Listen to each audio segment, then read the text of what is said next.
우리가 어저께 제너럴, 일반적인, 그리고 디퓨즈 맵에 대해서 알아봤습니다. 그러니까 가장 흔하고 가장 많이 쓰는 건 디퓨즈 맵입니다. 그리고 거기에 리플렉션, 반사 재질을 주던가 아니면 왜곡, 그러니까 굴절 효과를 이용해서 투명한 재질을 주던가 이렇게 크게 세 가지 효과를 만들어낼 수 있습니다.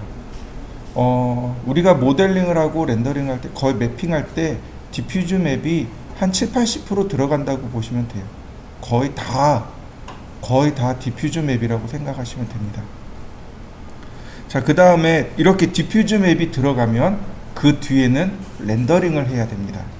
렌더링을 하기 전에 여기 세팅이라고 하는, 바로 여기 세팅이라고 하는 여기 있는 이 탭을 눌러주시면 돼요.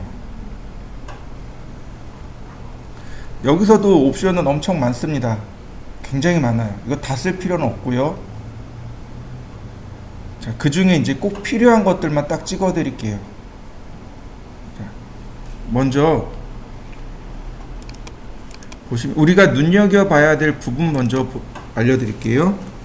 먼저 우리가 눈여겨봐야 될 부분은 바로 여기 있는 environment, 바로 이 부분, 이 부분이에요. environment.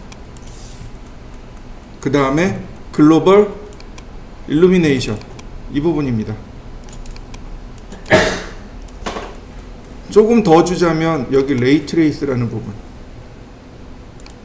이렇게요. 우리가 흔히 봐야 될 부분들, 가장 주의 깊게 봐야 될 부분을 고르세요. 그러면 여기 퀄리티 부분, 퀄리티, 품질이란 뜻이죠. 렌더링 품질을 어떻게 할 거냐, 드래프트, 거칠게 할 겁니다. 렌더링 품질을 거칠게 할 거예요. 로우, 렌더링 품질을 낮게 할 겁니다. 미디움, 중간으로 할 겁니다. 하이, 높게 할 거예요. 렌더링 품질 높게 할 겁니다. 베리 하이, 렌더링 품질을 아주 좋게 바꾸겠습니다. 자, 어떻게 해야 되나요? 출력을 하기 위해서는 베리 하이. 근데 우리가 이렇게 일반적으로 확인할 때는 로우. 이해되시죠? 일반적으로 작업하는데 베리 하이로 놓을 필요가 없잖아요. 퀄리티가 아주 높을 이유가 없잖아요. 그러니까 퀄리티는 일반적으로 우리가 작업할 때는 로우로 놓습니다. 그러나 출력을 하기 위해서 혹은 다른 사람한테 보여주기 위해서는 하이나 베리 하이로 바꾸셔야 됩니다. 하이나 베리 하이를 바꾸면 여기 있는 옵션들이 바뀌게 돼요. 기본적으로 설정되어 있는 겁니다. 내가 이걸 일일이 다 조절해서 할 수도 있지만 이 값을 조절해서 확인해 줄 수도 있습니다. 그래서 이 퀄리티가 중요해요. 얘네들을 안 만져야 되거든요. 여기를 안 만지고 그냥 바로 하이, 로우 이렇게 들어가면 되니까 보통은 로우로 놓고 작업하시면 돼요. 자, 그 다음에 카메라 부분입니다. 카메라에서 보시면 카메라는 나중에 다시 설명드릴게요. 이거는 지금 설명할 내용은 아니고, 카메라의 밝기, 얼마나 밝게 영상을 찍어낼 것이냐, 이미지를 얼마나 밝게 찍어낼 것이냐, 어둡게 찍어낼 것이냐, 그걸 조절하는 값인데, 여기 스탠다드 카메라 오른쪽에 보시면 조그만 아이콘이 있습니다. 이 아이콘을 누르면 카메라 값이 이렇게 수동 카메라로 바뀌게 됩니다. 이 수동 카메라를 조절하시면 돼요. 그래서 여러분들은 수동 카메라를 다루실 수 있어야 됩니다. 제가 종종 얘기하지만 여러분들은 카메라를 잘 쓰셔야 돼요. 사진을 잘 찍으셔야 돼요. 왜요? 여러분들이 작업한 결과물을 결국 여러분들이 찍으셔야 돼요. 지금 요거는 그 다음 렌더 아웃풋, 여기 신경 쓰셔야 돼요. 이 부분, 이미지의 크기, 이미지 위드, 이미지 헤이트. 내가 렌더링을 해요. 렌더링을 하게 되면 그 결과물이 사진으로 나오겠죠. 그림으로 나오겠죠. 영어로 하면 이미지예요. 포토가 아니고 그냥 이미지입니다. 이미지 아래 포토가 있는 겁니다. 이해되시나요? 이렇게 보시면 돼요. 이미지보다 그 아래에 있는 게 포토. 포토보다 이미지가 더 큰 개념입니다. 네. 그러니까 내가 찍은 이미지의 가로 세로 크기를 여기서 결정합니다. 여기서 조절해 주시면 돼요. 물론 여기다가 800에 450, 왜냐하면 16대 9니까 4대 3 비율이 일반 사진 비율이죠. 네, 이렇게 800에 600. 자, 여기 세이프 프레임이라는 옵션이 있습니다. 지금 활성화되어 있죠. 그러면 어떻게 보이냐면 여기 검정색, 회색이 아닌 영역 둘로 나눠지죠. 네, 바로 얘입니다. 지금 보시면 바로 여기까지 렌더링 되는 거예요. 여기까지 렌더링 돼서 이미지가 저장되어집니다. 아니, 렌더링은 다 되겠지만 여기까지 저장돼 버립니다. 그러면 여기 회색된 부분은 어떻게 돼요? 잘려서 버리는 구간입니다.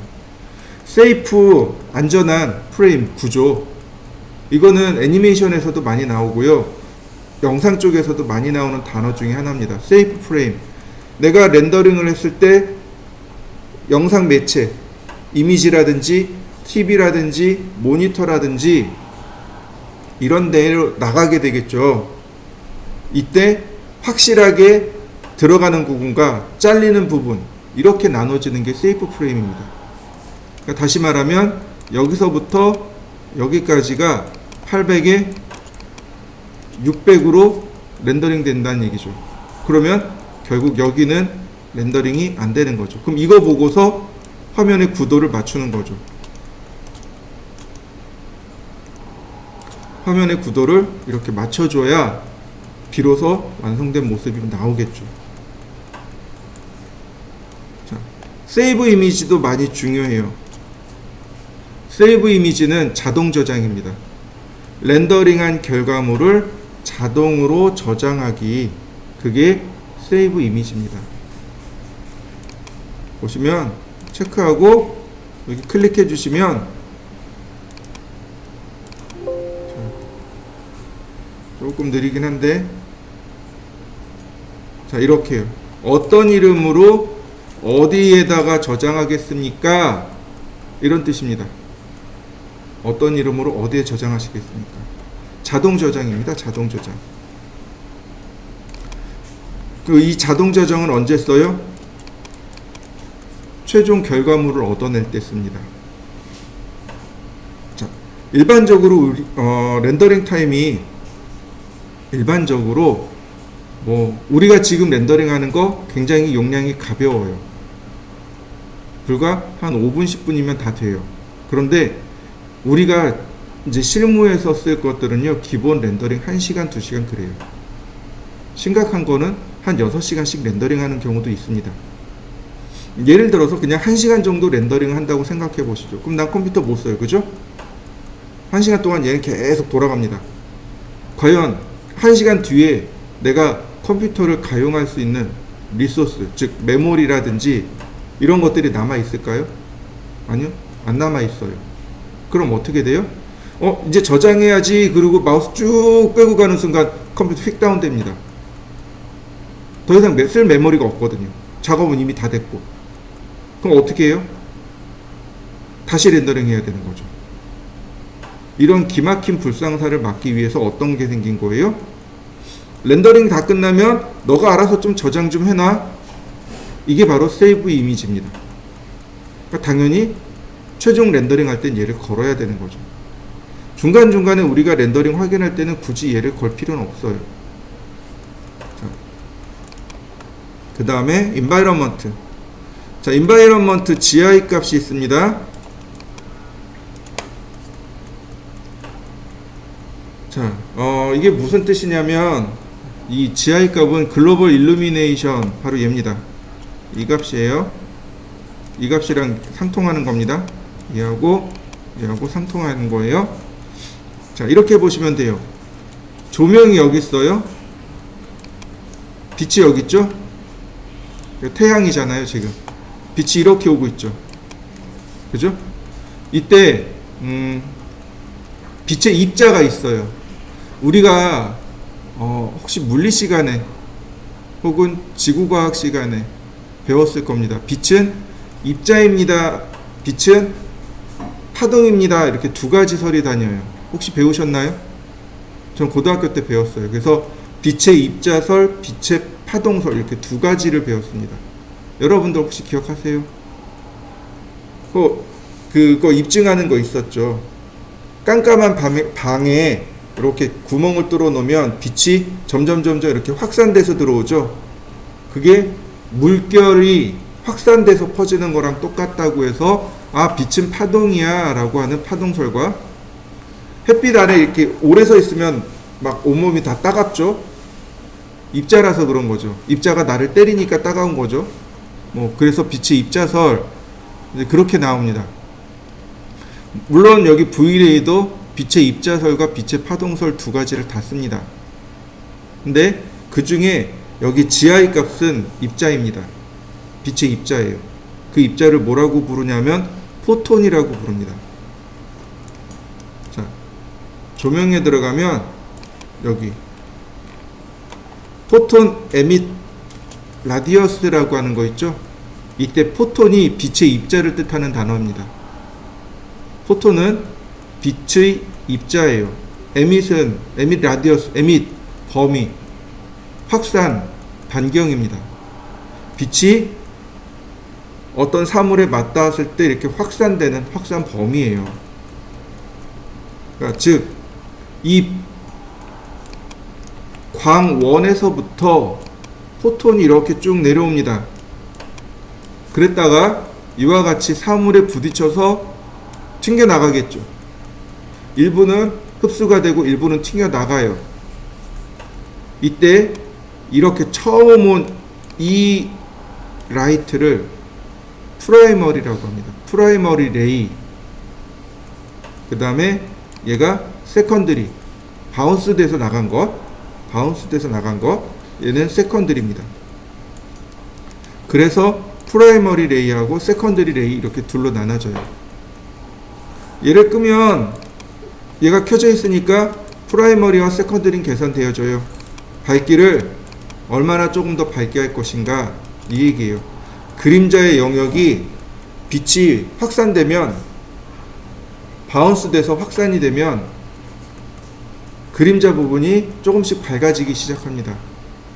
네, 얼마나 더 밝게 할 것인가, 그 옵션이에요. 그래서 이 아래 리플렉션이나 얘네들은 안 쓰셔도 상관없습니다. 얘네들은 안 써도 상관없는데 GI 값만큼 꼭 키셔야 돼요. 그래야 올바른 렌더링 값이 계산되어집니다. 자, 그래서 얘는 바꾸셔야 돼요. 이 값이 꺼져 있는데 켜시고 렌더링을 해본 다음에 어두우면 이 값을 바꾸시면 돼요. 이미지 결과물이 너무 어두운데 그럼 이 값을 바꾸면 되고, 너무 밝은데 그럼 이 값을 낮추시면 돼요. 자, 그 다음에 안티알래싱이라는 것이 나옵니다. 레이트레이스 빛을 추적하는 방법이고요. 그 중에 자, 이렇게 보시면 됩니다. 여기 레이트레이스 아래쪽에 또 조절바가 있습니다. 아니, 레이트레이스 오른쪽에 조절바가 있어요. 이 조절바를 누르면 안티알래싱 필터라고 하는 값이 나옵니다. 안티알래싱을 계산하는 방식들이 많아요. 안티알래싱, 즉 어저께 설명드렸을 겁니다. 픽셀로 이루어져 있다 그랬죠? 모자이크로 된다 그랬어요. 그러니까 이런 사선들은 이렇게 계단으로 해서 나와요. 이렇게 계단으로 나옵니다. 그러면 굉장히 거칠고 보기 좋지 않습니다. 그래서 이 계단 부분을 약간 흐리게 해서 마무리해 주는 것, 그게 안티알래스예요. 제가 포토샵을 실행해서 한번 보여드릴게요.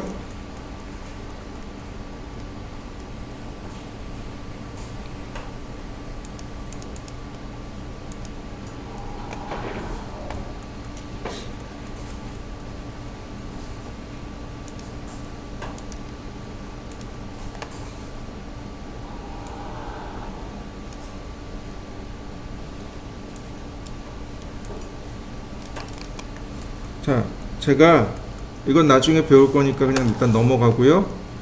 제가 여기다가 원으로 그릴 건데 여기 안티알레스라고 하는 값이 있어요. 이걸 제가 끌 겁니다. 그리고 자, 여기다가 검정색을 이렇게 칠했어요. 그러면 여기 테두리 부분이 어떤가요? 굉장히 거칠게 나오죠. 그죠? 다시 보겠습니다. 이번엔 안티알레스를 켜도록 하겠습니다. 안티알리아스. 자,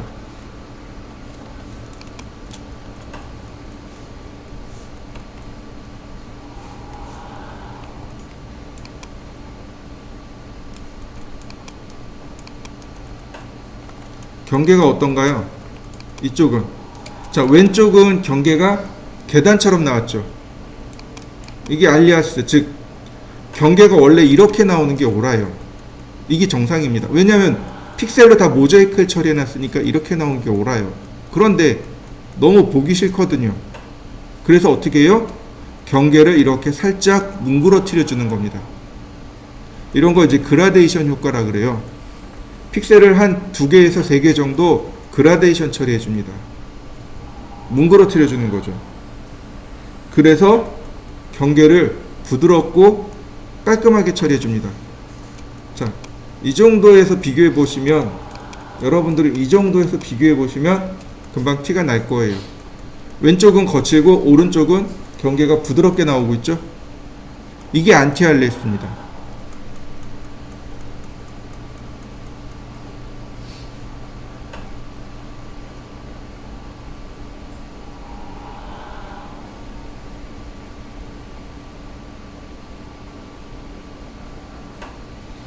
이게 안티알레스예요. 이 안티알레스를 계산하는 방식이 여러 가지가 있다는 얘기입니다. 자, 다시 끄고, 자, 안티알레스를 계산하는 방식이 여러 가지가 있는데, 신스, 트라이앵글, 박스, 에어리아 이렇게 쭉 있어요. 이 중에서 가장 깔끔하게 떨어지는 게 있습니다. 가장 경계를 또렷하게 찾아주는 거. 경계를 약간 흐트려두는, 그러니까 안티알레스는 어떻게 해요? 경계를 약간 흐트리는 거잖아요. 근데 이 중에서 그나마 경계를 가장 깔끔하게 찾아내는 게 뭐냐면 여기 있는 캔물롬입니다. 이 캔물롬으로 놓고 작업하시면 경계를 가장 깔끔하게 잘라낼 수 있습니다. 그러니까 렌더링을 2번 해보세요. 일반 렌더링, 그러니까 일반 안티알레스하고 캔물롬하고 렌더링을 2번 해보세요. 그리고 비교해보세요. 그러면 확실히 차이가 나는 것을 알 수 있습니다. 자, 신스, 그리고 렌더링.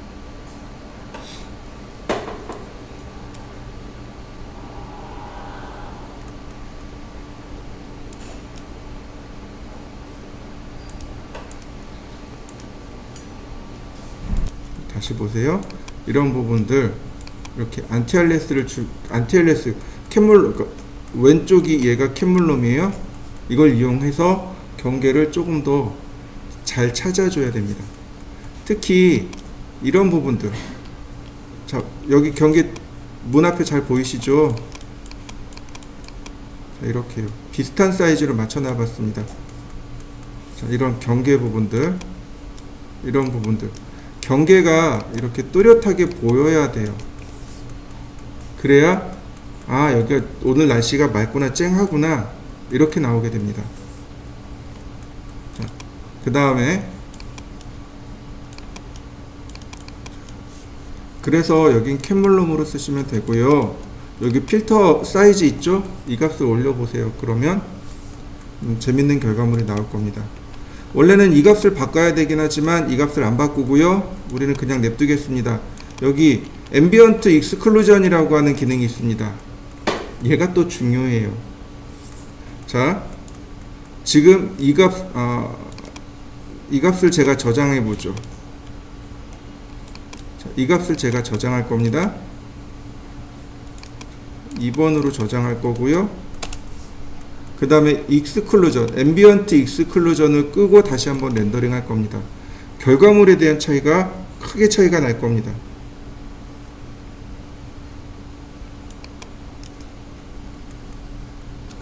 앰비언트 익스클루전이 확산, 앰비언트 어클루전이라는 기능이 있어요.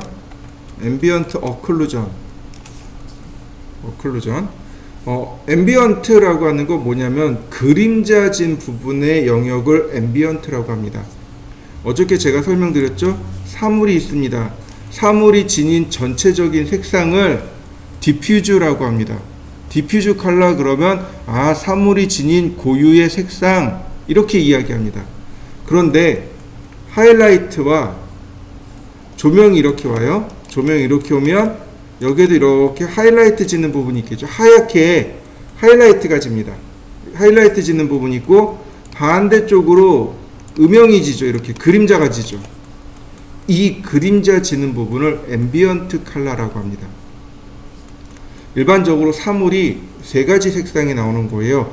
디퓨즈 컬러, 기본적인 색상, 하이라이트 컬러, 빛을 받아서 반사돼서 하얗게 나오는 색상, 그 다음에 빛을 받지 못해서 그림자져 가지고 컴컴하게 나오는 색상, 그게 바로 앰비언트입니다. 여러분들 그 밤중에 가로등이 없는 시골길을 가는데 그래도 길이 흐릿하게 보이죠. 그 이유가 뭐냐면 달빛에, 그러니까 태양빛이 달에 반사돼서 우리한테 보이잖아요. 근데 그 상태가 앰비언트 상태입니다. 깜깜한 시골길에 흐릿하게 보이는 그 상태, 그게 앰비언트 상태예요. 바로 그런 색상이 앰비언트 컬러입니다. 어클루전은 우리나라 말로 바꾸면 회색이라는 단어가 나오는데 단어가 조금 어려워요. 즉 그림자지는, 이렇게 그림자지는 부분에